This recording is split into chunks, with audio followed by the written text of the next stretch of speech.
அனைவருக்கும் வணக்கம். இன்றைக்கி நம்ம களிப்பாவினுடைய உறுப்புகள் பார்க்க போகிறோம். இந்த களிப்பா 4 வகையான பா இனங்களில் ஒன்று.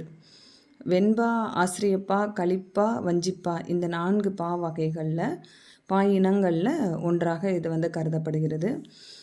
இந்த களிப்பா நம்ம கலித்தொகை சங்க இலக்கிய பகுதி இருக்குது பார்த்திங்களா, அது வரக்கூடிய அந்த கலித்தொகை முழுமையுமே களிப்பாவால் ஆனது. அதனால தான் அதுக்கு களிப்பாவால் ஆன பாடல்கள் தொகுக்கப்பட்டிருக்கிறதுனால தான் கலித்தொகைன்னு அதுக்கு பேர். இந்த களிப்பாவினுடைய உறுப்புகள் 6 நிலைகளில் அமையும். ஒன்று தரவு, 2வது தாளிசை, 3வது அராகம், 4வது அம்போதரங்கம், 5வது தனிச்சொல், 6வது சுரிதகம். இந்த தரவு அப்படிங்கிறது களிப்பா உறுப்புகளில் முதல் உறுப்பு. இது பாடலினுடைய கருத்தை தொடங்கி வைக்கக்கூடிய பகுதின்னு சொல்கிறாங்க இலக்கண ஆசிரியர்கள்.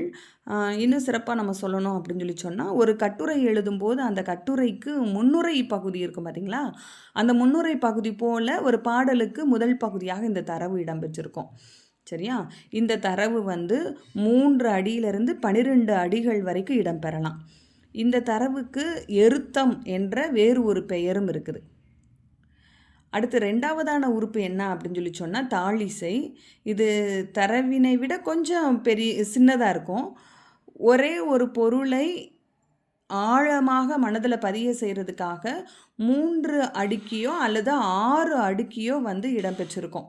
அதாவது ஒரே கருத்தை 3 விதமான கருத்துக்கள் மூலமாக அல்லது 6 விதமான கருத்துக்கள் மூலமாக வெளிப்படுத்தியிருப்பாங்க. அதனால தான் அதை 3 அடுக்கி வருவது அல்லது 6 அடுக்கி வருவது அப்படின்னு சொல்லி குறிப்பிடுறாங்க. இந்த தாளிசை எப்படி இடம்பெறலாம் அப்படின்னா 2 அடியிலிருந்து 12 அடி வரைக்கும் இடம்பெறலாம். நம்ம சான்று பாடல்களாக உங்களுக்கு இதுக்கு நான் சான்று ஏற்கனவே சொல்லி கொடுத்துருக்குறேன். இந்த தாளிசையினுடைய வேறொரு பெயர் என்ன அப்படின்னா இடைநிலைப்பாட்டு. 3வதாக இருக்கக்கூடிய உறுப்பு என்ன அப்படின்னு சொல்லி பார்த்தோன்னா அராகம். இந்த அராகம் குரலடியிலையும் சிந்தடியும் பெற்று இந்த அராகம் வரவே வராது. ஏற்கனவே நம்ம அடி பார்த்தோம் இல்லையா, குரலடினா 2 சீர் தான் இடம்பெற்றிருக்கும், சிந்தடினா 3 சீர் தான் இடம்பெற்றிருக்கும் ஒரு அடியிலன்னு சொல்லி பார்த்தோம் இல்லையா. அப்படி இல்லாமல் அளவடி, நெடிலடி, களி நெடிலடியில் மட்டும்தான் இந்த அராகம் இடம்பெற்றிருக்கும். இந்த அராகத்தினுடைய அராகம் பார்த்திங்கன்னு சொல்லி சொன்னால் 4 அடியிலேருந்து 8 அடி வரைக்கும் இடம்பெற்றிருக்கும். இதுக்கு வேறு பெயர் வண்ணகம், முடுக்கியல், அடுக்கியல் என்று வேறு பெயர்களும் உண்டு. அடுத்து நம்ம பார்க்குறது அம்போதரங்கம் என்ற 4வது உறுப்பு. இந்த தரங்கம் என்றால் அலை. அதாவது கடலில் இருக்கக்கூடிய அலை எப்படி மிக பெரிதாக ஆரம்பித்து கரை சேரும் பொழுது சின்ன சின்னதாக குறைந்து மிகச்சிறியதாக கரை சேர்வது போல பாடலினுடைய தொடக்கம், அம்போதரங்கத்தினுடைய அந்த பகுதியின் தொடக்கம் 4 சீர்லையோ அல்லது 10 சீர்லையோ, நம்ம ஏற்கனவே பார்த்த மாதிரி 2 சீர்லேருந்து 16 சீர் வரைக்கும், 16 சீர்லேருந்து ஆரம்பித்து குறைந்து குறைந்து குறைந்து 2 சீர் வரைக்கும் முடிஞ்சிருக்கும். அதனால் அதுக்கு பேர் தரங்கம், அம்போதரங்கம்னு பேர் வச்சுருக்காங்க. தரங்கம்னா அலை. கடலுக்கு அலை எப்படி பெரிதாக ஆரம்பித்து சிறிதாக முடிகிறதோ அதுபோல் பாடலின் கருத்து, அந்த அம்போதரங்க பகுதியினுடைய கருத்து பெரிதாக பாடலடிகள் ஆரம்பித்து சிறிதாக முடிக்கப்பட்டிருக்கும்.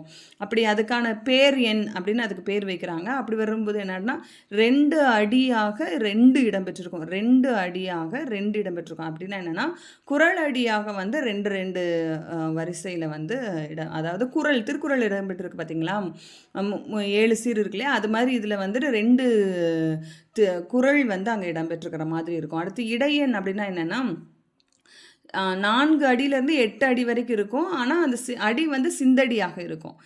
சிற்றெண் அப்படிங்கிறது என்னென்னா 8 அடியிலேருந்து 16 அடி வரைக்கும் இருக்கும். ஆனால் அது குறள் அடியாக இருக்கும். சரியா? இதுக்கு பேர் அசையடி, பிரிந்திசை குறள், சொற்சீரடின்னு வேறு பெயர்கள் இருக்குதுன்னு சொல்கிறாங்க. தனிச்சொல் 5வது உறுப்பு. அது ஒரே ஒரு சீர் மட்டும் தனியாக நிற்கும். அதான்று, அது போல அப்படின்னு சொல்லிட்டு ஒரு தனியாக ஒரே ஒரு சொல்லு மட்டும் இருக்கும். அதுக்கு பேர் விட்டிசை, கூண், தனிநிலை, அடைநிலைன்னு வேறு பெயர்கள் இருக்குது. நீங்கள் ரொம்ப எளிமையாக அதை நினைவில் வச்சுக்கலாம். சின்னதாக இருக்குது, அதனால் அது மற்ற உறுப்புகளை விட சின்னதாக இருக்கிறதுனால அதுக்கு கூன்னு பேர் வச்சுருக்குறாங்க. தனியாக நிற்கிறதுனால தனிநிலைன்னு பேர் வச்சுருக்குறாங்க. விட்டிசை இது என்ன அப்படின்னு சொல்லி சொன்னால், பின்னாடி வரக்கூடிய சுரிதகத்துக்கும் மேலே இருக்கக்கூடிய அம்போதரங்க வரைக்கும் உள்ள பகுதிகளுக்கும் இணைக்கிறதுக்கு இது வந்து பயன்படும் இந்த தனிச்சொல். அதனால தான் அதை வந்து விட்டிசைன்னு சொல்கிறாங்க. சரியா? அடுத்து சுரிதகம். இந்த சுரிதகம் வந்து பார்த்தீங்கன்னு சொல்லி சொன்னால் 2 நிலைகளில் குறிப்பிடப்படுது. ஒன்று ஆசிரிய சுரிதகம், இன்னொன்று வெண்பா சுரிதகம்.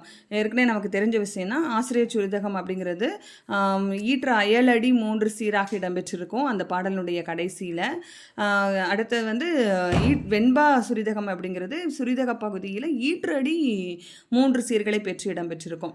இதுக்கு வந்து அடக்கியல், வாரம், வைப்பு, போக்கியல் என்று வேறு பெயர்களும் உண்டு. சரியா? இன்றைக்கி நம்ம பார்த்துருக்கிறது வந்து கலிப்பாவினுடைய உறுப்புகள். நன்றியா.